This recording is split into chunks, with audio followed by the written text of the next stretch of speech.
Bueno, Ok. para la Asociación Mexicana de Psicología Jurídica y Derecho Penal es un honor contar con el doctor Daniel Erdmann, quien nos compartirá temas sobre mediación y sobre todo relacionado a esta situación sanitaria que vivimos a nivel internacional y cómo afecta a los conflictos dentro de una dinámica familiar. Y para ello, pues también está con nosotros Betel Rodríguez Guarneros, quien es directora de la afiliación de la Dirección de Voluntariado y Afiliación de la Asociación y quien, bueno, va a estar dinamizando esta entrevista que vamos a realizar al doctor Erdmann. Bueno, para nosotros es un gusto y un honor contar con el doctor. El objetivo principal de esta actividad, pues, es conocer las ventajas que ofrece la mediación en las distintas latitudes y cómo puede ser una solución para las diversas situaciones que estamos viviendo. Bueno, les voy a presentar al doctor Daniel Erdmann. Él trabajó durante varios años como miembro de la Junta Directiva de Organizaciones Humanitarias. Fue responsable de capacitación, supervisión y gestión de proyectos de paz civil en Europa, África y los Estados Unidos. Actualmente es el gerente y fundador de World Mediation Center con sede en Berlín. Esta red internacional no gubernamental es responsable de consultorías mundiales, educación a larga distancia y capacitaciones locales. Además, el doctor Erdmann es el director de la Facultad de Mediación y Resolución de Conflictos de la Universidad de Euclid. Y ha sido también supervisor de tesis e instructor en el Instituto de Capacitación de Operaciones de Paz. Estudió una maestría sobre temas de mediación y resolución de conflictos en Alemania y España, y también obtuvo un doctorado en mediación y resolución de conflictos. Ha publicado varios libros sobre la implementación de PNL y técnicas de comunicación no violenta intercultural en el campo de la mediación y gestión de conflictos. Entonces, bueno, pues parte de esta actividad pues también es conocer lo que hace la Asociación Internacional de Mediación. Y bueno, Daniel, pues muchísimas gracias por estar con nosotros. Bueno, Vanessa, muchas gracias por la invitación. Es un honor mío. También ver que ustedes están interesadas en mi perspectiva de cómo ver la mediación en el día de hoy. Y como ya has dicho, es un placer encontrarse con todos ustedes y trabajar para el bien de la humanidad y para tener un futuro más bien armónico y lleno de paz.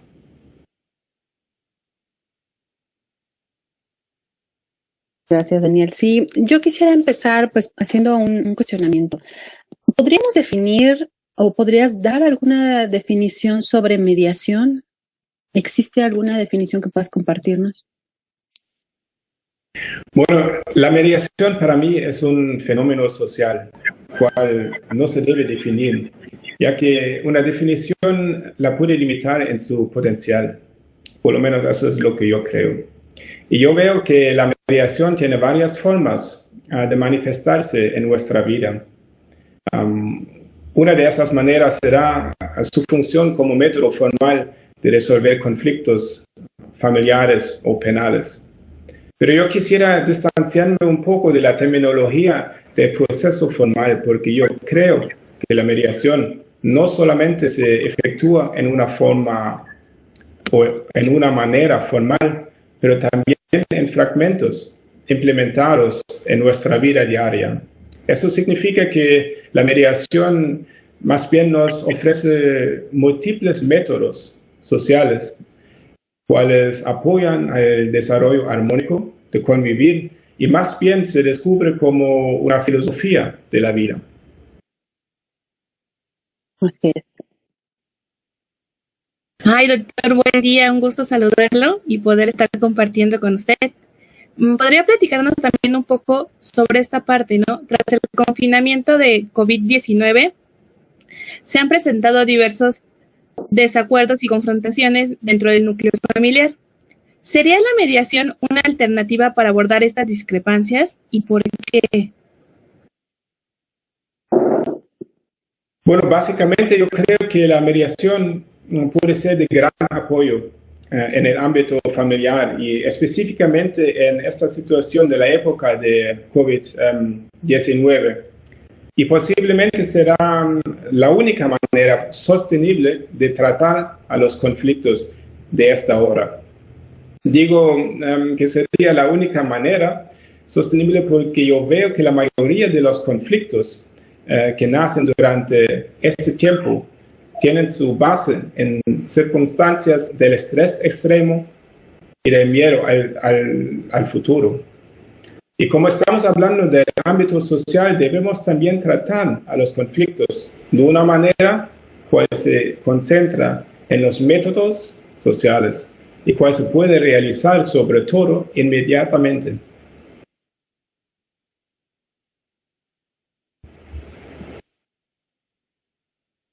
Claro. También creo que es importante destacar que siempre existen pues muchas situaciones emocionales que repercuten en esta parte del conflicto y en el desarrollo del conflicto. ¿Cuáles podríamos decir, qué vinculación afectiva se debería de fortalecer para el abordaje de estos conflictos familiares que hablamos dentro de una dinámica? Bueno, primero deseo destacar que cada uno de nosotros puede hacer uso de lo que yo llamo la Trinidad fundamental, no solamente de la mediación, pero de la vida respetuosa. Y esta fórmula está compuesta de 3 partes: escuchar detalladamente, pensar críticamente y hablar sabiamente. Y debemos tener bien claro que este tiempo extremo no es y no debe ser el tiempo para tomar decisiones cuales marcan un futuro de una familia. Así que debemos utilizar otra herramienta poderosa de la resolución de conflictos. Señaladamente, dejar pasar el tiempo de un día al otro, de una semana a la otra, hasta que se acabe y relaje esta situación. Y yo creo que únicamente en este punto, cuando haya normalidad otra vez, se debe analizar el conflicto otra vez, averiguar si todavía existe y descubrir si todavía tiene importancia para el individuo y por la familia. Ok, doctor. Y retomando esta parte que usted nos señala de la importancia, ¿cuáles serían las redes de apoyo que son de ayuda justamente para gestionar estos conflictos? Con referencia a los conflictos familiares, yo creo que el mejor apoyo se encuentra en el diálogo con los mayores de edad. No debemos olvidar que aquella generación sirve como un profundo pozo de sabiduría de la vida. De esta forma se puede obtener consejos durante todos los momentos de la convivencia crítica. Y estos diálogos con aquella generación sirven de ambas formas, de una forma preventiva y de la otra forma compensatoria.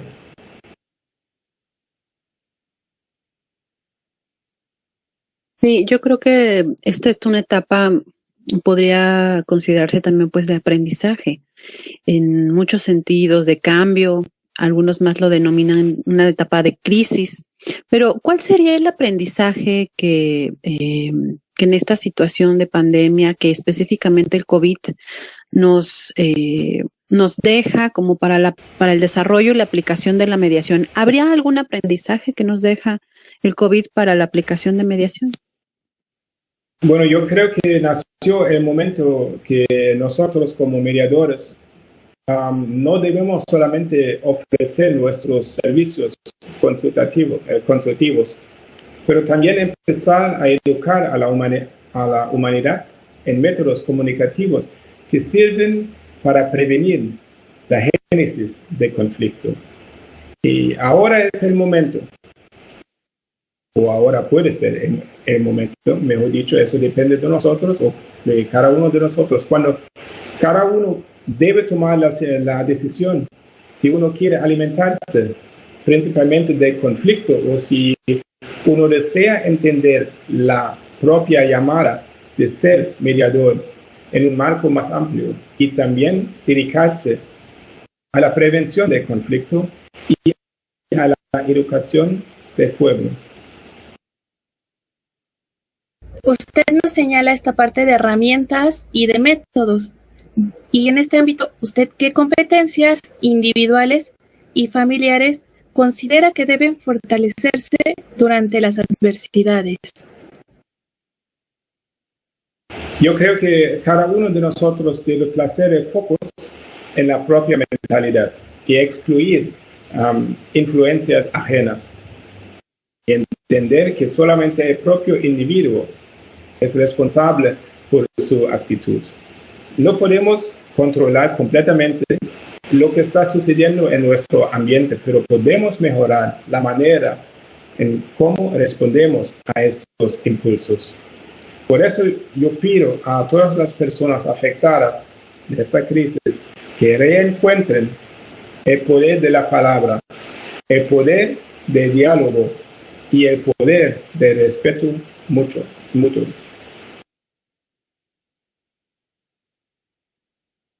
Sí, y también parte de lo que habría que comentar es que, bueno, la cuestión social, cultural es muy diferente en cada uno de los países.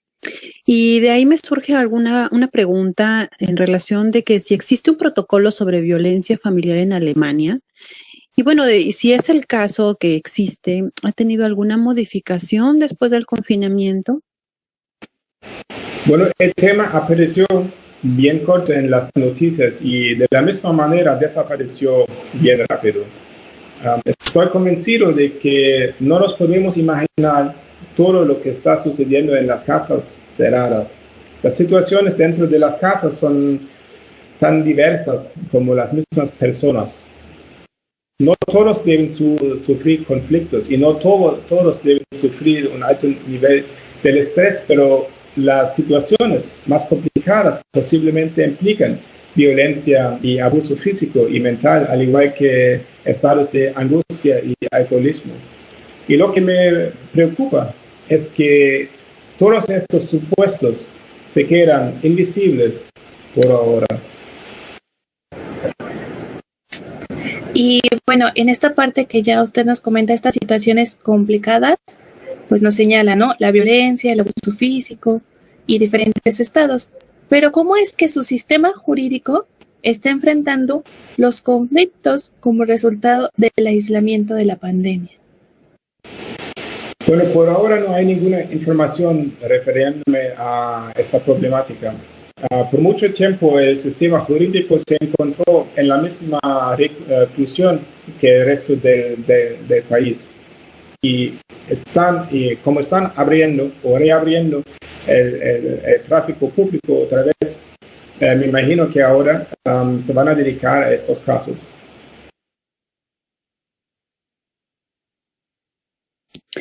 Sin duda esta situación nos lleva a una serie de cambios, transformaciones y nuevas adaptaciones que tenemos que hacer en lo individual y en lo colectivo, y sobre todo hablando precisamente en esta parte como mediadores de cómo solucionar los conflictos. Me lleva a plantearme cómo se podría definir el futuro de la mediación, porque si bien estamos hablando de nuevas alternativas para intervenir desde la distancia, nuevas aplicaciones, ¿cómo podríamos visibilizar el futuro de la mediación, Daniel? Bueno, yo creo que el futuro de la mediación sobre todo depende de lo que la mediación significa o debe significar para cada uno de nosotros, para el individuo. Puede ser una profesión que se va a desarrollar y establecer más, o puede ser una fórmula de convivencia que muestra resultados positivos de una forma inmediata. Aparte de esto, yo me deseo y yo espero que la mediación formará una parte fija en el sistema escolar para que las próximas generaciones aprendan desde los principios de sus vidas. Que hay varias opiniones cuales simplemente hay que respetar y aceptar, y que tener un intercambio de opiniones y llevar tal situación a nivel de conflicto son simplemente dos temas distintos, y que finalmente me deseo que la sociedad comprenda que la humanidad resulta ser más fuerte si existe un respeto mutuo. Nuestro sistema escolar pues también ha tenido una modificación, ¿no? Una migración al sistema a distancia. Y entonces esto me causa curiosidad, ¿no? De preguntar, ¿las sesiones de mediación a distancia sería una forma de aplicación? Bueno, yo creo que no se debe limitar el uso o el posible impacto de la mediación. Debemos probar y mejorar todas las vías posibles hasta que haya resultados que nos satisfacen. Así que sí, ¿por qué no? Debemos coger por esta vía también. Sin duda, yo creo que en general hay muchísimas áreas por fortalecer, por trabajar, muchas áreas de oportunidad. Podemos obtenerlo desde una visión a lo mejor muy positivista, muy humanista de esta situación, pero específicamente, ¿cuáles serían las áreas de oportunidad con las que deben trabajarse en la mejora de los procesos de mediación, hablando específicamente de lo que tendría que reforzarse? Bueno, yo creo que se debe distanciarse de un esquema fijo de cómo practicar a la mediación. Debemos practicar y vivir la mediación de un punto lógico y flexible. Todos tenemos competencias propias, cuales deben realizarse y manifestarse en nuestra práctica de la mediación. Y como todos somos distintos y como todos los conflictos son distintos igual, explícame cuál será la razón de tener una mediación estructurada y estática. La visión de practicar la mediación de una forma atenta, lógica y flexible es realmente la perspectiva de la World Mediation Organization. Y por medio de nuestro entrenamiento online, damos vida a mediadores, a cuales específicamente actúan de tal forma. Sí, eso que comentas, Daniel, es muy importante. También vamos a agregar el link de acceso para la organización debajo de este video. La finalidad, bueno, pues es hacer este vínculo interinstitucional, también sensibilizar a la población mexicana sobre las alternativas que hay para solucionar los conflictos, que en este tema tenemos poco, ¿no? A raíz de las reformas al sistema de justicia en el 2008, es a raíz de ahí donde viene esta oleada de mediación, y la mediación es enorme para aplicarla en muchísimos contextos. Y creo que al final del día este diálogo contigo nos permite ir sensibilizando y visibilizar sobre todo los campos de acción y aplicación de la mediación en nuestro país, que es un tema que en particular nos ha costado mucho por lo cultural, ¿no? Hay que decirlo. Sin embargo, también existen buenas investigaciones y buenas aportaciones desde mediadores certificados y calificados. Y bueno, y pues nosotras que somos psicólogas en mediación, ambas, Bethel y yo, y tenemos este conocimiento también del manejo de las emociones en este contexto de mediación. Entonces, realmente para nosotros es muy enriquecedor poder tener esta charla contigo, escuchar también lo que se hace en otros lados, y que tenemos mucho trabajo que hacer en México, como esta forma de eso que tú lo comentas, una forma de vida, ¿no?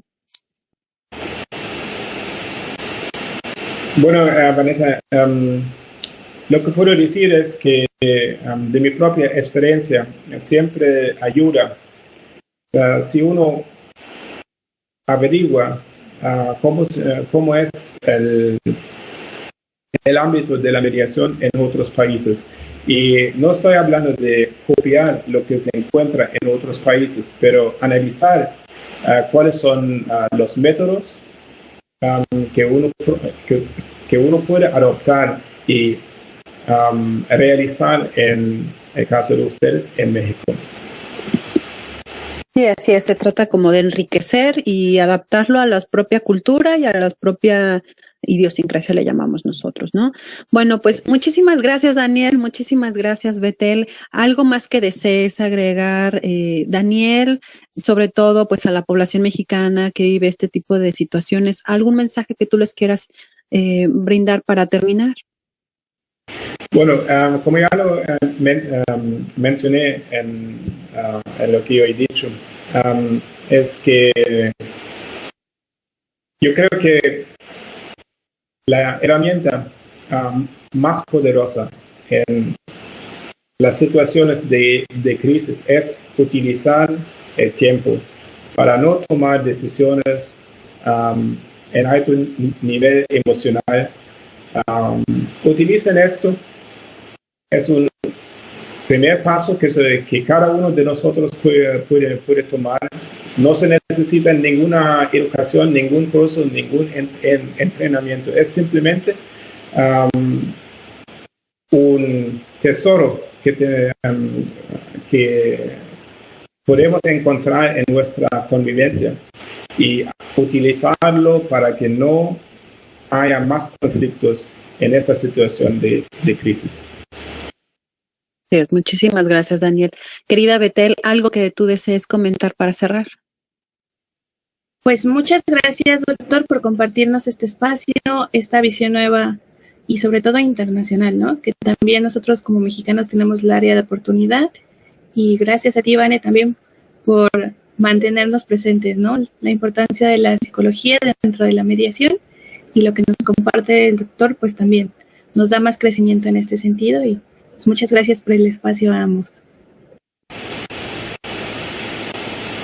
Muchísimas gracias a ambos. Y bueno, pues para el público que nos escucha, agradecerles. Los invitamos a dejarnos sus comentarios en la caja de la parte inferior de este video.